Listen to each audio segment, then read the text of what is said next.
Aujourd'hui, on est parti pour une nouvelle vidéo. On va discuter ensemble des caractéristiques de nos personnages. Donc déjà, pour ouvrir l'onglet caractéristiques, il y a un petit symbole qu'on peut voir dans cette barre qui ressemble à un brin d'ADN. Donc c'est le tout premier, vous cliquez dessus et vous tombez sur les caractéristiques. Les caractéristiques, ça va être des bonus qui vont pouvoir améliorer votre personnage afin qu'il soit plus performant. Donc on va commencer déjà par la base et après on ira voir un peu plus en détail tout ce qui est possible sur le personnage. Donc en résumé, euh, les points de caractéristiques, à chaque niveau on va en gagner 5 à répartir dans plusieurs domaines, que ce soit la vitalité, la sagesse, la force, l'intelligence, la chance et l'agilité. Chaque élément va définir des bonus différents. Donc pour la vie, un point de vie, un point investi en vie permet d'augmenter sa vitalité, donc avoir plus de points de vie. Sauf pour les sacrieurs qui, ils mettent un point de vitalité, en gagnent deux. Si vous avez bien regardé ma précédente vidéo qui expliquait toutes les classes jouables dans Dofus, vous avez compris que ce personnage a besoin de beaucoup de points de vie car tout son gameplay tourne autour de sa vie et des coups qu'il est capable de prendre. Ensuite, il y a la sagesse. Donc la sagesse, ça sert à quoi? Ça sert à gagner plus de points d'expérience en combat. Donc c'est très intéressant d'en avoir, mais pas seulement. Ça permet aussi d'esquiver plus facilement les retraits de PA et de PM et de retirer plus facilement des PA et des PM aux adversaires. Donc pour pouvoir gêner les ennemis en leur retirant des points d'action et des points de mouvement, la sagesse, c'est très intéressant. Donc en plus de prendre plus de points d'expérience et de monter plus vite en niveau, ça va augmenter tout ce qui est retirer les PA, PM des ennemis. La force, ça augmente les dommages de type terre et neutre, et ça permet également d'augmenter la taille maximale de l'inventaire. Tous les objets dans Dofus, ils ont un poids. Le poids, on appelle ça les pods. Donc plus un objet est lourd, plus ses pods vont être importantes. Et donc du coup, notre force, en augmentant notre force, on augmente le poids maximum qu'on peut porter. Donc là, si vous voyez, donc dans mon inventaire, en bas, il y a marqué pods. Et quand je clique dessus, on voit que dans mon sac, j'ai 349 pods, donc poids, utilisés sur 1080. Donc par exemple, si je prends le premier objet, la pierre du craqueleur légendaire, il fait 5 pods. Donc il est plus lourd qu'un parchemin blanc qui fait que 1 pod. Et donc on peut augmenter nos pods également avec des objets, comme un sac à dos, et avoir plus de portée dans notre sac. Mais du coup, la caractéristique de force permet d'augmenter de façon définitive la place dans l'inventaire et de pouvoir porter plus d'objets. L'intelligence, donc elle permet d'augmenter les dommages feu et également d'augmenter les soins. Donc, comme je disais aussi dans ma précédente vidéo, les ennemis feu, vu qu'ils vont investir des points en intelligence, ils vont pouvoir soigner euh, plus fort qu'un personnage qui n'a pas investi de points en intelligence. Ensuite, la chance. La chance, ça permet d'augmenter les dommages d'eau. Elle permet également d'augmenter la prospection. La prospection, c'est ce qui permet de dropper, donc de gagner des objets sur les monstres. Plus on a de prospection, plus on a des chances de gagner plein d'objets et d'avoir des objets plus rares. Donc plus on a de la chance, plus on augmente notre prospection. Ensuite, l'agilité, pour terminer. Elle permet donc déjà d'augmenter les dommages air. Elle augmente aussi les chances de enfin pas un combat, mais quand on est au contact d'un ennemi, donc pour pouvoir plus facilement l'esquiver ou de tacler un adversaire. Donc tacler, ça veut dire retenir au corps à corps. Et le dernier effet de l'agilité, c'est de pouvoir augmenter plus de coups critiques. Donc plus on a de l'agilité, plus on a des chances de faire des coups critiques. Donc à chaque montée de niveau, vous allez pouvoir investir des points. Donc pour l'instant, moi j'ai 2 points de caractéristiques à répartir. Et donc du coup, plus on va monter de points dans la compétence, plus ça va te coûter cher pour investir un point. Par exemple, pour mon personnage en force, de 1 jusqu'à 100, il va me falloir qu'un point pour augmenter ma compétence. Une fois que je serai à 100, pour pouvoir augmenter et investir qu'un seul point pour augmenter de 1 ma force, il me faudra 2 points. Et ainsi de suite jusqu'à 400. À savoir que chaque personnage a des paliers différents selon les caractéristiques appliquées. Normalement, si je regarde dans différents domaines, là je suis sur l'intelligence, ça fonctionne pareil. La chance, c'est pareil. Est-ce qu'on va voir un... Sur ce personnage-là? Non, sur ce personnage-là, tout fonctionne de la même façon. Mais sur d'autres personnages, ça peut être un palier à 2 qui est au bout de 50, à 103. C'est juste une question d'équilibrage. Donc c'est pas quelque chose de, de compliqué à comprendre. Après, quand on crée un personnage, souvent au début, c'est bien de jeter un œil sur les différents points qu'on doit investir. Car certaines classes ont des sorts qui tapent très fort, mais il est très difficile d'augmenter nos caractéristiques liées à cet élément. Donc ça peut équilibrer finalement. C'est un choix de chacun pour gérer son gameplay. Et donc du coup, soit on met un point, on investit des points, soit on investit des points directement, soit il y a d'autres moyens d'augmenter ses caractéristiques au travers de parchemins de caractéristiques. Nous, on appelle ça les pare-chauds. Alors, pour les pare-chauds, on est capable d'augmenter jusqu'à 100 en plus des points investis. C'est-à-dire, quand là je regarde, attendez, voilà. Quand là je regarde au détail ma caractéristique par exemple de sagesse. Donc moi j'ai investi 176 points en sagesse. Et ensuite il y a marqué donc base plus additionnel. Donc si j'aurais mis du pare-chaud de sagesse sur mon personnage, à côté des 176, j'aurais plus 10, 20, 30, etc. jusqu'à 100.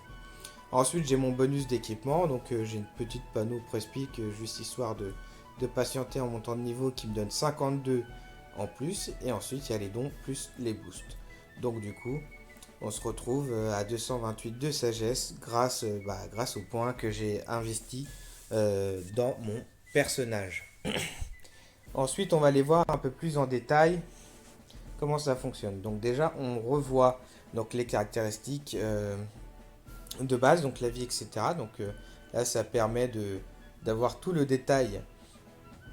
Tout le détail. Donc vous voyez que ma panoplie, elle me donne 127 en vie, 5 de force, 58 de chance, 53...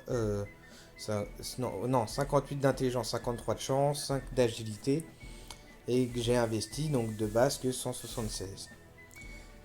Ensuite, les PA, donc les points d'action. Donc ce qui définit le nombre d'actions que je vais pouvoir faire dans mon tour. Donc du coup, à partir du niveau 100, vous arrivez à 7 PA. Donc avant le niveau 100, vous êtes à 6. Au niveau 100, vous êtes à 7. Et après, il y a plusieurs objets qui permettent d'augmenter les PA, notamment le plus connu, le gel anneau qui augmente de 1 PA. Ensuite, les PM, donc les points de mouvement. Donc ça va définir le nombre de cases qu'on peut se déplacer lors d'un combat. Donc actuellement, j'en ai que 3. L'initiative. Donc l'initiative, ça permet de jouer en premier dans les combats. C'est-à-dire, plus ton initiative est importante, plus tu vas jouer en premier. Donc il y aura un calcul au début du combat et la personne qui a l'initiative la plus importante jouera en premier. Et ensuite, c'est une alternance toujours un joueur, un monstre, un joueur, un monstre, ou en PVP, un allié, un ennemi, un allié, un ennemi. Ensuite, la prospection, donc comme je disais, ça permet de gagner, donc de dropper des objets sur des ennemis. La portée, ça permet d'augmenter la portée de certains sorts. L'invocation, donc surtout que là je suis sur un Osamodas, donc un invocateur. Donc il en a une invocation de base. Moi je vais un peu booster avec des équipements. Donc il peut monter jusqu'à 3 créatures. Je peux invoquer jusqu'à 3 créatures par combat. Enfin, au maximum sur le terrain. Donc s'il y en a une qui meurt, je peux en invoquer, mais je peux en avoir que 3 en même temps. Ensuite, donc là il y a le détail, caractéristiques secondaires. Donc tout ce qui est retrait, PA, esquive PA, retrait PM, esquive PM. Donc avec mes différents bonus, donc ce qui va m'aider à retirer des PA et des PM aux ennemis. Le bonus de coup critique, donc moi j'ai 2 sur mon personnage. Donc plus la compétence de coup critique va être importante, plus on aura des chances de faire des coups critiques. Et les dégâts, donc je vais vous montrer en coup critique d'une attaque. Donc par exemple, griffe cinglante, qui est niveau 5. En attaque de base, elle a un jet de 18 à 20 en dégâts. Et elle augmente les dommages subis de 120% sur la créature pour mes invocations. Et ben si je fais un dommage critique, au lieu de faire du 18 à 20, je fais du 23 à 25 en dommages haut. Donc ça augmente mes dommages. On retourne dans le détail. Hop. Ensuite, donc le tacle, moi j'ai pas de point dedans, c'est pour retenir, bloquer des ennemis au corps à corps. La fuite, ça permet de se décrocher plus facilement du corps à corps avec un ennemi sans avoir de malus. Car quand on est taclé au corps à corps et qu'on veut s'éloigner juste en se déplaçant, si la personne a plus de tacle que nous, on va avoir des malus. Par exemple, pour faire un déplacement, on va perdre 2 PM, 1 PA, etc. Plus l'écart est grand et plus le malus est important. Donc les dommages, donc c'est des bonus pour augmenter les dégâts qu'on fait. La puissance, c'est pareil, c'est lié au niveau des sorts. C'est sous pourcentage, c'est un pourcentage. Donc si vous avez 10 en puissance, vous allez taper 10% plus fort. Dommages de coups critiques, c'est pour les coups critiques, pour augmenter les dégâts quand on arrive à faire un coup critique. Ensuite, il y a les dommages fixes. Donc, fixe, ça augmente de base dans l'élément. Donc, par exemple, en neutre, j'ai 2 bases, plus 2. Terre, plus 2. En feu, j'ai plus 11. Et donc, du coup, ça augmente directement dans la caractéristique, dans l'élément qui est défini. Terre pour la terre, feu pour feu, eau pour eau, etc. Le renvoi de sort. Donc mon personnage, vu qu'il a une petite panoplie pique, quand il se fait taper, il a du renvoi de sort, donc il a 2. Donc en gros, ça va renvoyer une petite partie des dégâts que j'ai subis, ça va retourner sur l'ennemi qui m'a tapé. Maîtrise d'armes, donc plus la maîtrise d'armes est importante, plus on fera des dégâts avec nos armes. Ensuite, des bonus de pièges fixes et de puissance en piège, donc en pourcentage puissance de dégâts, en pourcentage de dégâts pour les pièges. Donc principalement pour les scrams qui jouent beaucoup avec ces pièges là pour augmenter leurs dégâts. La poussée, donc quand on pousse un adversaire, quand il se cogne contre un mur par exemple, il va prendre des dégâts. Donc plus on a des bonus en poussée, plus les dégâts qu'il va prendre vont être importants. Ensuite, les résistances, que ce soit des résistances fixes ou des résistances en pourcentage, pareil sur tous les éléments, à savoir qu'un personnage joueur dans Dofus peut avoir maximum 50% de résistance dans chaque élément. Comparé aux monstres qui peuvent augmenter leur résistance au-delà des 50%. Ensuite, donc la résistance aux coups critiques, donc pour mieux encaisser les coups critiques quand on s'en prend. Une résistance aux poussées fixes, donc du coup, pour contrer un peu bah, quand on se fait pousser pour prendre moins de dégâts. Et après, on a la même chose pour tout ce qui est joueur contre joueur, avec des bonus supplémentaires qu'on peut avoir en résistance. Donc après, c'est assez facile à prendre en main ces caractéristiques. C'est juste des points à améliorer. Ça va dépendre de comment qu'on veut monter son personnage, à savoir que c'est pas définitif. Donc vous inquiétez pas, si vous faites une erreur, c'est pas grave. Par exemple, si vous voulez restart votre personnage, il faut juste que vous fassiez par exemple la quête d'Opol. La quête d'Opol qu'on a mis sur YouTube. Et avec cette quête, on peut remettre à zéro nos caractéristiques tout en conservant nos parchemins qu'on a investis, bien sûr. Et on peut faire la même chose avec les sorts. Si vous êtes trompé dans les sorts que vous montez, vous pouvez acheter de quoi désapprendre le sort, récupérer vos points investis et pouvoir les redistribuer. Après, les deux dernières choses qu'on n'a pas vues dans le détail, ça se situe en haut. Donc il y a énergie et expérience. Donc les points d'énergie, ils vont descendre à chaque fois qu'on va prendre un dégât. C'est l'état global de votre personnage. Donc à chaque fois qu'on va perdre un combat, vous allez perdre de l'énergie.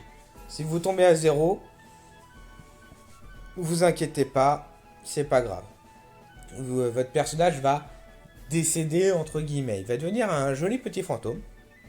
Et de là, il va falloir retrouver une statue phénix pour revenir à la vie. Après, pour les points d'énergie, si vous ne voulez pas passer par la phase un peu ennuyante d'être un petit fantôme et se balader sur la carte pour trouver un phénix pour revenir à la vie, il y a des objets qui permettent de récupérer de l'énergie, certains pains, certaines friandises, certains plats. Donc c'est pas un problème. Certaines potions permettent de récupérer de l'énergie, donc c'est pas un problème. L'expérience, donc l'expérience c'est tout ce qu'on, donc les XP on va les gagner en gagnant des combats, en réussissant des quêtes, en réussissant des succès, et ça va permettre de faire monter un personnage en niveau. À savoir que plus le personnage est au niveau, plus faudra réussir à avoir des points d'expérience pour le faire monter au niveau suivant. Donc plus le niveau passe, plus il est long de monter en niveau. À savoir que moi, mon personnage, c'est une mule, donc un second personnage. C'est pas mon personnage principal. Donc il a des bonus d'XP.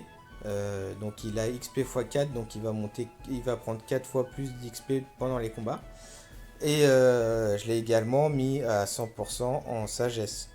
Vu que j'ai déjà un personnage HL, donc au niveau, il va rapidement le rattraper. Et pour l'instant, j'ai juste une petite panneau de sagesse pour augmenter mes caractéristiques.